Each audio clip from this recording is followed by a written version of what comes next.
All right, we're going to go ahead and get started. I wanted to welcome everyone to today's session.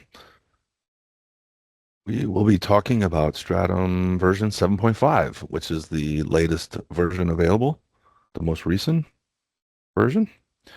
And we'll be talking about some of the features that come along with version 7.5. We'll be looking at the glossary, which is a big part of it. We'll look at how you can now filter on attribute columns. We'll be looking at some of the KPI functions. There's also a drill down by measure feature that we'll look at. And then essentially just looking at some cosmetic things in terms of a viewer facelift. Today we'll be concentrating on getting data out of Stratum, and we'll be looking at the web-based analysis piece, the web interface. But as you can see, the Stratum Data Hub, you can get data out of Stratum in many different ways. And using the Excel connector, Power BI also has an add-in that allows you to connect to Stratum as well. So yeah, there's many different ways to get data out of Stratum. Like I said, today we'll be concentrating on the user interface, the web interface. And one of the bigger additions was this concept called the Stratum glossary. It's a way that you can provide additional information to the different objects within your Stratum data model, your dimensions, your measures. You can write descriptions about what they are, what they mean, so that users know a little bit more about, what this level of district or division or region, what does that actually mean? Are these nationwide regions, world regions? It gives you a lot more capabilities to write more descriptive information about your data model. It, you have this capability of just providing the administrators the ability to add or edit these descriptions, and then when you're within the view, you can turn it on and off. So it's basically a toggle switch that allows you to turn on the glossary, and then you can like pursue the different descriptions that you would have within that your view and the different objects within your view. Here we can see an example of that where it's been toggled on, and we see all the different informational bubbles that or menus, icons, I should say, that you can click in on. And when you click in on, for instance, here we can see clicking in on the budget amount frozen column, it then opens up the glossary description of that column, or that measure, I should say. Um, we can see it was in a budget that was approved. It's got a date there, approved by, some initials there. It's up to you, in terms of how you would define these things. But as you can see, you can define them however you want. You can even click on the edit button there and add additional notes if you're an administrator. It does give you additional information about the measure, whether it's a corporate or a user-defined measure. Is it planning enabled, planning allowed? There's some different features that you might want to know about, so that, obviously is available here as well. You can also get to the other measures within the view, but down here below in this menu, and you can, daisy chain into another measure if you wanted to read up on a different measure within that view. Here we can see if we click in on the product description, or I'm sorry, the product dimension. Again, it gives us more information about the product level. The source of the data is in Microsoft Dynamics. Attributes are from multiple sources, et cetera, et cetera. What I like about this is it actually shows you all the different attributes that are available for the product level within the menu as well. So if you want to quick, eyeball some of the attributes quickly, the different data points that you have for the products, you can quickly do so by going into the glossary as well. So, it's kind of a nice feature that is available at the dimension level. The glossary itself has a root menu as well. If you notice, I can go into my hamburger menu in the upper right-hand corner of Stratum, and then click in and go directly into the Stratum glossary without actually having to run a view. When I do that, obviously, we can see that the glossary opens up and I'm at the top level, and you can actually define the environment. As you can see, I've defined my environment as a viewer connector 7.5 SQL 2019 pre-test environment. um, if you can come up with something meaningful, that'd be great. But this is what we called ours. And as you can see, it gives us, when it was processed previously, the customer number that Sylvan assigned to you, when the last time the description was updated and who did it, that type of thing. So from here, you can get into the, any one of the measures or dimensions that you have within your data model. There is an index over here that you can click in on and search for things. So if there's something specific that you're looking for, it's pretty easy to find them. So that's the glossary. We'll take a deeper dive into that when we look at the demo. Some more features that are available is an attribute filter. This provides, again, a way that you can easily filter on the attribute or sort on it for that matter. Um, you could do that today. It doesn't really work properly if you don't have this version, only because if they're numbers, they're still treated as text. So the filter really doesn't work properly. So now you have the ability to assign an attribute as numeric, hence making the sorting and filtering a reality, essentially. So, and here we can see that I'm filtering on anything that's greater than 100 here for my product list price. And now that works properly now that the attribute has been deemed numeric. So that was not available, and interestingly enough, prior to this version. Here we can see that we're applying a filter to the attribute column of product. So here we have product, the long description, ABC classification, and then the current list price. So we can see obviously long description, ABC classification, current list price are all attributes of product. So, and current list price being a number, again, we're able to assign that attribute format as a number, hence making this filter functional. So now it works properly. So where do we do that, you ask? Well, it's in the properties of the attribute itself. If you right click and go into the properties of the attribute field, you'll see an area there where you can change the data type from text to numeric. So you can actually do that at a global level, and I'll show you that as well. But you can go in and administrators can go in and for all attributes gain access to that and format those accordingly.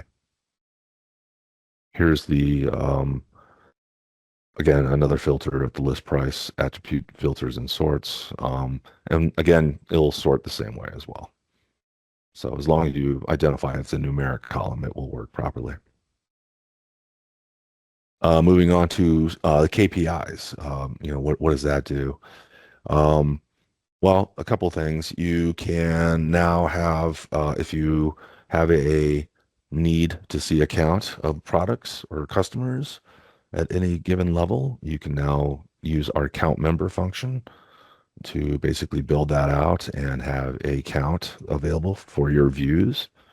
We'll take a look at that. It's a much simpler way to do that as opposed to prior versions, and it's also optimized for to perform well as so that you're not waiting for data to return. And then also you can create a variety of KPI measurements from your measures. You can very quickly get an average of your different measures, whether that's sales or returns. If you want to see a maximum or a minimum or a standard deviation of something, you can actually define those very quickly using the KPI function, the new features that are available for that. Here we can see I've got actual sales, a column here for my actual sales dollars for different um, columns, and I can see that now I've got the sum of sales. I can see the minimum for the same time frame. What was the minimum amount of sales for each customer? Interesting. We can also see the maximum sale for each customer. What's the average sale for each customer? So, you're looking at a very quick and easy way of doing that. And there's also the number of products sold per customer. So that's available too. Other things that are available, the drill down by measure. You'll see this in the demo, but each column you can hyperlink it and take them to a different view. Um, and that way, obviously, you can tell a better analytical story or lead them to something that's more relevant for them. It might answer a couple business questions. So I'll show you that. And then, just some cosmetic appearance things. The menus look better. They've been updated, that type of thing. So we are now supporting Windows Server and SQL Server 2022. And a couple of other enhancements were added in there for the relationship filter and unique executable name enhancement as well. A couple of other ground rules for getting upgraded to 7.5. Obviously, we can see here that you need to be at 7.2. If you're not, we can get you there. Not a big deal. But you'll definitely have to get to 7.2 first and then on to 7.5. That's my name and email address. That's my phone number. So if you wanted to contact me, feel free to screen print your screen right now and save that away. I'd love to hear from you. All right, let's take a look at some of this stuff in action. Here we can see the product, the new feature. Here we have the new version that's available to us. If I go into my recently run views, I can pick a view to run. And here we can see that I'm running a comparative sales view for a couple of reasons. We can see that we do have a couple of columns here that are hyperlinked. So that's new, obviously. So that's some of the new features that we're already seeing available within this particular view. Over here, we can see the more info button, the toggle. If I turn that on, we can see identification icons for all my columns. So if I want to see what actual sales is, we can then click on that and it will tell me, it reflects the sales value of sales. It's bucketed by invoice date. This this measure includes return information, so it's sales net of returns. So that's good to know. And if I wanted to go in and look at my calculation, I can click in on that. And I get more descriptions about what's going on with this view. How are things calculated? That type of thing. Over here at the dimension, product brand, I can click in on wherever there's an informational bubble. I can click in on it, and I get more information about what this object is and what do they mean. If I click in on the specific brands like Tip Top, I click in on Tip Top, and it actually shows me the Tip Top brand, the different attributes that are available for product brand for this particular brand. There's the brand manager, the email address, et cetera there. So, yeah, I mean, that's the glossary. Again, you can go into the hamburger menu and you can see that the glossary is available there too. If I'm administrator, I'd probably want to go into the glossary this way to manage it. If there's something I'm looking for, I can open up the index and I can search for, the actual sale, anything that has anything to do with actual sales. And then I gain access to the actual sales measures. What is actual sales amount? What is the, annual working days? These are all the different descriptions that are available for um, the actual sales category, and all the different measures that have the word actual sales in them. So it's very easy to find these things. And if I wanted to change the description as an administrator, I can click in on the edit button to change the description for actual sales amount. And then this is all free-form text. So I can type in whatever I want here. And you got a lot of, plenty of space here. You can write a little novel about what this measure means. I don't recommend it, but you could if you wanted to. And then you could just save that away. Next time you, the user accesses the view and looks at this description for this particular measure, obviously they'll see the changes that you made there. So again, it provides a nice vehicle to describe your environment, and so that users, instead of picking up the phone and asking their colleagues or IT, what does this mean? They can maybe answer some of the questions on their own by using the glossary. Some of the other features on the drill to features here, we can see that if I look at the properties for these measures, we can see that you can now apply a drill down view to the different measures within your views. So here we can see that we're going to take the user to another view called year to date trended. And that's cool because, we're using a view here with a time range, and we can click in on that time range view to see, for instance, how and take the users to a view that shows them the trend of this number. So for instance, tip top, we can see 7.4 million year-to-date sales. Now we can drill to the view that it's been designed for us, and we can see how that 7.4 million spreads out to the different months. So I'm taking them from a time range view to a view that shows them the trend, the time as a dimension, so that they can see the trend.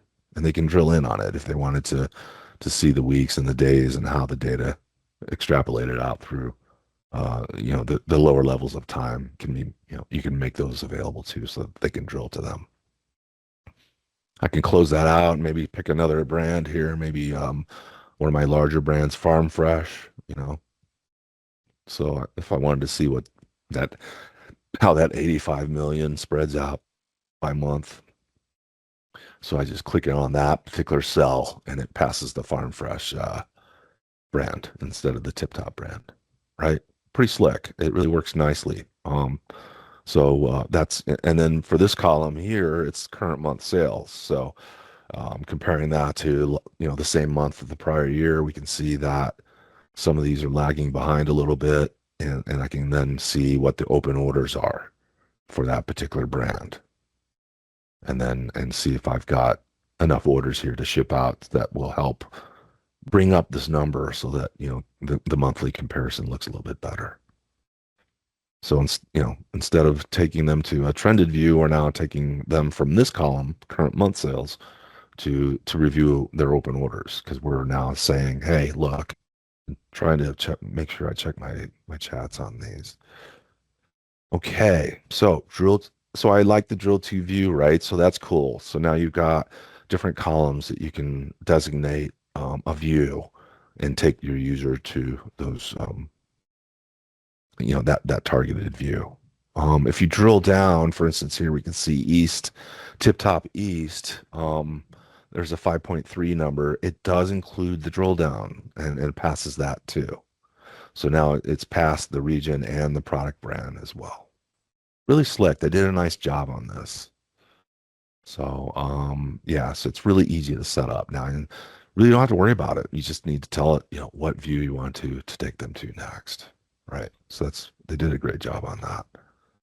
Um, KPIs. So let's add in. I could certainly turn any one of these columns into a different thing if I wanted to. For instance, these columns here is a rolling 3-month comparison situation. But I can certainly turn those into something different. It might work better if I just add in another column here for sales. So let me do that. And I'll show you what I'm up to here. And I'm gonna choose the same months. Um, let's see. They are doing July through September. All right, so I put in July to September. I add that guy in. So here's my new column. I'm going to drag and drop them over here. So I've got basically redundant columns, right? So this one's redundant to that one, and then this is the same time frame, but for a prior year. So the reason I wanted to add this in is because I'm going to right click and to go to properties on that column header, And I'm going to show you that this is now has the ability to display value as. So this is essentially where you can change your value as a sum. You can change it as a min or a max or an average. For instance, if I want to see an average for those months, then I can change that to an average and see for the same months, I can see now what the sales are. And I can also see what the average is as well. As a matter of fact, I would probably be a good thing to go in and maybe change the caption, and then put in an AVG or something like that, so you know that it designates the average, right?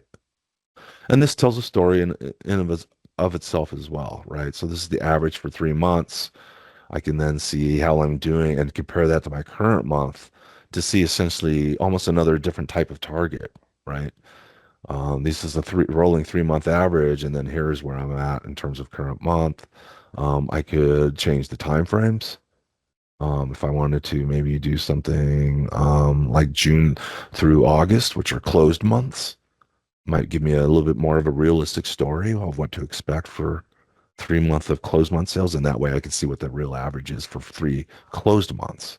And then that might be a better comparison for the current month. See what I'm getting at? So, and it's much easier to get there, right? With the ability to change those to average, or what was my minimum amount for those months for each one of my product brands.